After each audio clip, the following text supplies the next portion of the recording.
عزیزم، درود و مهر. امیدوارم هر کجا این دنیا هستین حال دلتون عالی باشه. امروز آموزش پلو مکزیکی رو داریم، اونم از نوع گیاهیش که مطمئنم با یک بار درست کردن عاشقش میشین و میشه پای ثابت غذاتون. بریم که با هم دیگه درستش کنیم.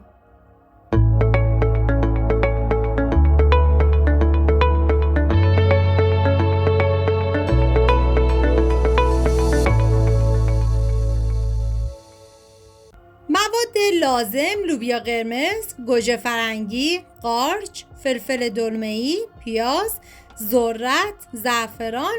ادویه هم شامل پودر گشنیز، فلفل قرمز، ادویه کاری، نمک و زردچوبه.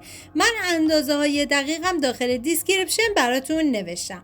اول فلفل دلمه‌ای رو به صورت نگینی ریزش میکنیم و اگر براتون امکان داشت از فلفل دلمه‌ای رنگی استفاده بکنید که عالی میشه.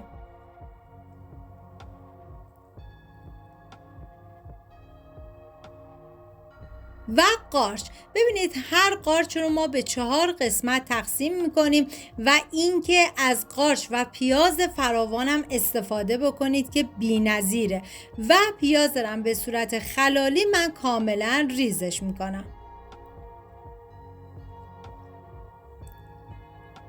و گوجه فرنگی، ببینید اگه مثل من از گوجه گیلاسی استفاده میکنید هر گوجه گیلاسی رو به 4 قسمت تقسیم کنید و اگر از گوجه های درشتر استفاده میکنید باید گوجه فرنگی ها رو کاملا نگینی ریزشون بکنید. حالا من این مواد آماده کردم و میذارم کنار. داخل تابه من کره ریختم و بعد از اینکه داغ شد پیازهایی که خلالی ریز کرده بودم و بهش اضافه میکنم. هم میزنم و میذارم تا پیاز کاملا سرخ بشه.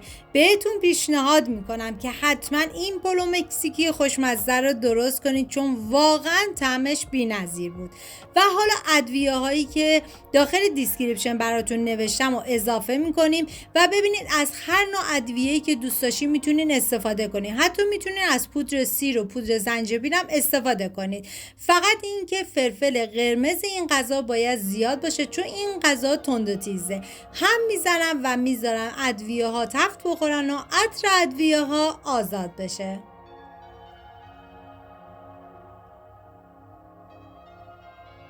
و حالا زیر حرارت رو یکم زیاد میکنم و قارچ رو بهش اضافه میکنم. هم میزنم و میذارم تا قارچ تف بخوره. ببینید زیر حرارت رو توی این مرحله برای این ما زیاد میکنیم که قارچ آب نندازه چون مواد پلو مکزیکی نباید حالت آبدار باشه. و بعد از اینکه تفت خورد حالا فلفل دلمه‌ای رنگی رو بهش اضافه میکنیم و دوباره یه هم میزنیم.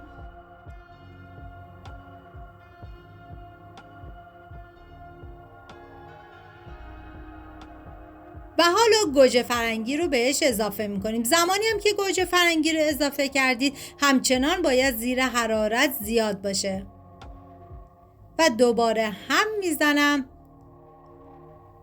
و بعد از اینکه کاملا با هم دیگه ترکیب شدن من سر تابه رو به مدت 3 دقیقه میذارم تا مواد کاملا پخته بشه. و بعد از 3 دقیقه سر تابه رو بر میدارم و دوباره یه هم میزنم. و حالا ذرت رو به مواد اضافه میکنم و دوباره هم میزنم تا همه مواد با هم دیگه ترکیب بشن. یعنی واقعا چه ترکیب عالی از سبزیجات تازه و واقعا خوش عطر و طعم شده بود. و بعد از اینکه تفت خورد حالا زعفران رو بهش اضافه میکنم و بهتون توصیه میکنم که اگر امکانش بود زعفران رو حذف نکنید چون زعفران عطر و طعم این غذا رو هم خیلی عالی کرده بود.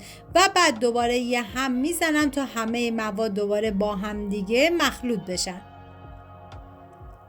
و لوبیایی که من از 24 ساعت قبل خیس کردم چندین مرتبه آبشو عوض کردم و گذاشتم پخت و حالا به بقیه مواد اضافهش میکنم.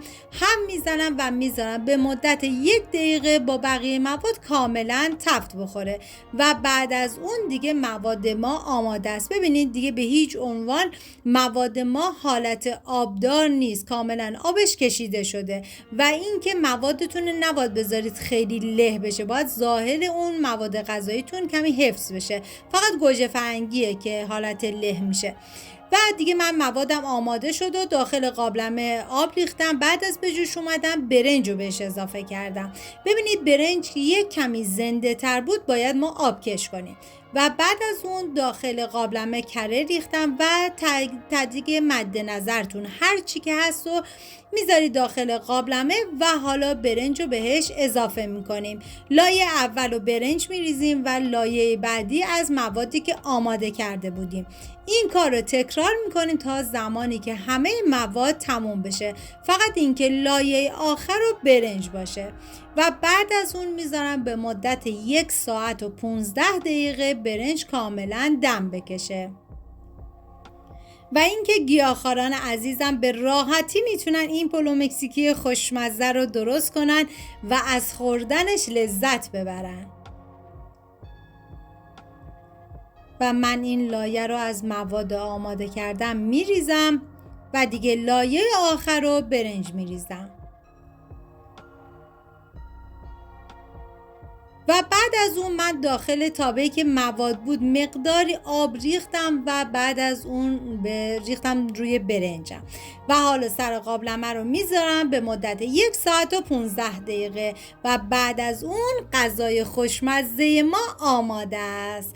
این هم از پلو مکزیکی خوشمزه ما. جای تک تک شما عزیزان خالی.